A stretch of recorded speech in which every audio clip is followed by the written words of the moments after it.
Friends, मैं आप सब लोगों का अपने इस एजुकेशनल चैनल पे हार्दिक अभिनंदन करता हूं। फ्रेंड्स, जैसा कि आप सबको मालूम है कि आप लोगों के अर्धवार्षिक परीक्षा होने वाले हैं 12 अक्टूबर से। तो आज आप इसी कड़ी में हम लोग बात करने वाले हैं। क्लास 6 के जो साइंस के क्वेश्चन पेपर है उसके आंसर्स को हम लोग समझने वाले हैं, ताकि आप एग्जाम में इन सभी प्रश्नों को याद करके काफ़ी अच्छा प्रदर्शन कर सकें। और भी संबंधित विषयों के क्वेश्चन लेने के लिए आप हमारे चैनल से जुड़े रहिए। एक एक करके सभी क्वेश्चन आपको प्रोवाइड करवा दिए जाएंगे। तो बढ़ते हम अपने एक एक क्वेश्चन की तरफ और देखते हैं इसके क्या क्या आंसर्स हो सकते हैं। देखिए, तो आपके सामने कुछ ऑब्जेक्टिव क्वेश्चन है, जिसमें पहला सवाल ये है कि खाली स्थानों को आपको पूर्ति करनी। जिसमें सबसे पहला सवाल है, तोता केवल पादप उत्पाद खाता है। तो आप देख सकते हैं यहाँ पर इसमें भरा जा चुका है। जल में चीनी घुलनशील या विलय होती है। गेहूं के दानों को भूसियों से अलग करने की विधि ओसाई कहलाती है। खनिज लवण जड़ें मिट्टी से जल एवं खनिज लवण का अवशोषण करती हैं। वे पदार्थ जिनसे होकर वस्तुओं को देखा जा सकता है पारदर्शी कहलाते हैं। तो ये काफ़ी आसान सवाल थे, जैसा कि आप देख सकते हैं इसमें सब कुछ भरा जा चुका है। आलू में उपस्थित होता है तो मंड इसमें मंड जो है इसमें मौजूद होता है। उसके बाद बढ़ते हैं, रेशों से धागा बनाने की प्रक्रिया कताई कहलाती है। बिना उबले हुए अंडे का द्रव गर्मी पाकर बदल जाता है ठोस में, यानी ये झूठा ठोस होता है, यानी एमोर्फस सॉलिड होता है, लेकिन होता तो सॉलिड ही है। तो यहाँ पर ऑप्शन नंबर ए जो है इसका आपका राइट आंसर है। निम्न में से कौन सा पदार्थ सामान्य रूप से पदार्थ की तीनों अवस्थाओं में पाया जाता है? तो जल एकमात्र ऐसा पदार्थ है जो पदार्थ की तीनों अवस्थाओं में सामान्य रूप से पाया जाता है। आप कह सकते हैं कि जल जो है वो भाप के रूप में, आप गैसीय अवस्था में जलवाष्प के रूप में पाया जाता है, द्रव अवस्था में पानी के रूप में पाया जाता है, और ठोस अवस्था में बर्फ़ के रूप में पाया जाता है। ये काफ़ी जो है वो आप कह सकते हैं कि इंपॉर्टेंट सवाल है। ये कई बड़े बड़े एग्जाम में भी ये सवाल यहाँ पर पूछे जाते हैं।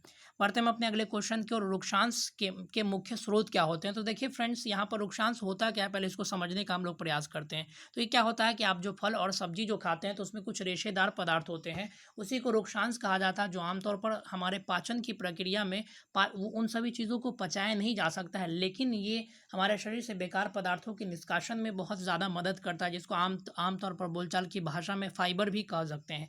तो इस वजह से आपके भोजन में रुक्षांश अगर सही तरीके से मौजूद होगा तो आप कई प्रकार के रोगों से बच सकते हैं।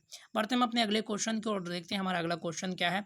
यहाँ पर आपको कॉलम ए को कॉलम अ को कॉलम ब से आपको मैच करना है। तो आम की अगर बात कर ले तो आम जो है एक प्रकार का वृक्ष है। शेर और बाघ क्या है? एक प्रकार का मांसाहारी जंतु। आयोडीन क्या है? आयोडीन की कमी से घेंगा रोग हो जाता है। और उसके बाद घोलक या विलायक की बात कर ले तो यूनिवर्सल सॉल्वेंट जो होता है वो जल होता है, यानी पानी में दुनिया भर की अधिकतर चीज़ें जो है वो आसानी से घुल जाती हैं। उसके बाद जल में विलीन गैस की अगर बात कर ले तो ऑक्सीजन जो है वो जल में कुछ ना कुछ मात्रा में अवश्य ही घुली रहती है। अगर नहीं घुली रहती तो मछलियाँ या और भी जो जीव हैं जो जल के भीतर रहते हैं तो उनका जीवन संभव नहीं हो पाता। बढ़ते हम अपने अगले क्वेश्चन की ओर देखते हैं। हमारा अगला क्वेश्चन क्या कहता है? यहाँ पर सही और गलत का चिन्ह आपको लगाना है। तंतुओं से धागा बनता है, ये बिल्कुल सही बात है। यहाँ पर देख सकते हैं टिक भी किया जा चुका है। जूट नारियल का बाहरी आवरण होता है, तो ये गलत बात है। जूट नारियल का बाहरी आवरण नहीं होता है। विटामिन ए की कमी से रौतौंधी होता है, दैट इज करेक्ट ऑप्शन। उसके बाद संतुलित आहार खाकर अभावजन्य रोगों की रोकथाम की जा सकती है। यस, अगर आपका भोजन बैलेंस है, उसमें सभी प्रकार के पोषक तत्व मौजूद है, फैट, विटामिन, कार्बोहाइड्रेट्स, मिनरल सब कुछ मौजूद है, तो आप जो है वो विभिन्न प्रकार के अभावजन कहने का मतलब क्या होता है कि आपके भोजन में किसी पदार्थ की कमी हो जाएगी, किसी पोषक तत्व की कमी हो जाएगी, जिससे आपको किसी प्रकार का रोग लग सकता है। तो इसको हम लोग अभावजन्य रोग कहते हैं, डिफिशियंसी डिजीज इसको इंग्लिश में कहा जाता है।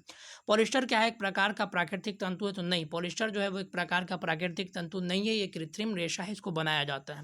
बढ़ते हम अपने अगले क्वेश्चन की ओर समझने का प्रयास करते हैं। अगला क्वेश्चन है, भोजन के मुख्य पोषक तत्वों के नाम लिखे। तो देखिए फ्रेंड्स, भोजन में मुख्य रूप से क्या होता है? खनिज लवण होते हैं, विटामिन होते हैं, वसा होते हैं, कार्बोहाइड्रेट्स होते हैं, और जल जो है इसमें मुख्य रूप से मौजूद होता है। इसी के ही अवयव कई सारे पदार्थ में आप देखते हैं कि किसी में कार्बोहाइड्रेट्स की मात्रा ज़्यादा होती है, किसी में वसा की मात्रा होती है, किसी में प्रोटीन्स होती है। ये सब चीज़ जो है यहाँ पर देखने को मिलता है। यहाँ पर प्रोटीन जो है छूट गया है, यहाँ पर आप लोग प्रोटीन भी ऐड कर लेंगे।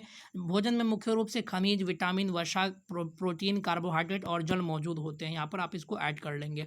बढ़ते हम अपने अगले क्वेश्चन की ओर और देखते हैं। हमारा अगला क्वेश्चन क्या है?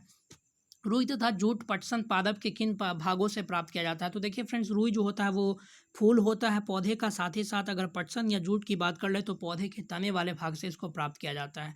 बढ़ते हम अपने अगले क्वेश्चन की ओर। तो देखिए अगला क्वेश्चन आपका कहता है, कुपोषण से आप क्या समझते हैं, इनसे कैसे बचा जा सकता है? देखिए कुपोषण, देखिए ये कुपोषण जो है वो दो शब्दों के मिलने से बना है, जिसमें एक शब्द है आपका कु, दूसरा है आपका पोषण। कु मतलब होता है सही तरीके से नहीं, और पोषण तो आप लोग समझते ही होंगे कि शरीर की वृद्धि और विकास की प्रक्रिया के लिए भोजन का भोजन का हमारे शरीर के वृद्धि और विकास में प्रयोग करने की प्रक्रिया ही आप कह सकते हैं पोषण कहलाता है। यानी कोई इंसान भोजन किया, भोजन का पाचन हुआ, पाचन होने के बाद उन सभी पदार्थों का शरीर के वृद्धि और विकास में उपयोग किया जाएगा तो उसको हम लोग पोषण बोलेंगे।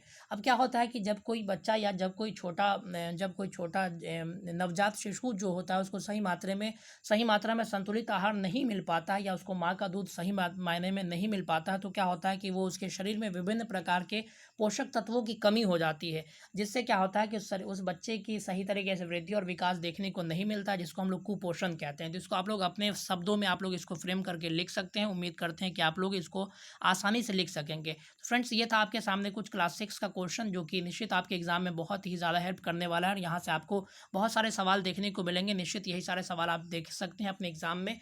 तो उम्मीद करते हैं फ्रेंड्स आप लोगों को वीडियो अच्छा लगा होगा। अगर वीडियो अच्छा लगा तो इसे लाइक व अपने दोस्तों के साथ पहुंचाना ना भूलें और इस तरह के और भी इन्फॉर्मेटिव वीडियोस देखने के लिए चैनल से जुड़े रहिए। Thank you very much. मिलते हैं अगले वीडियोस में, तब तक के लिए धन्यवाद। God bless you all.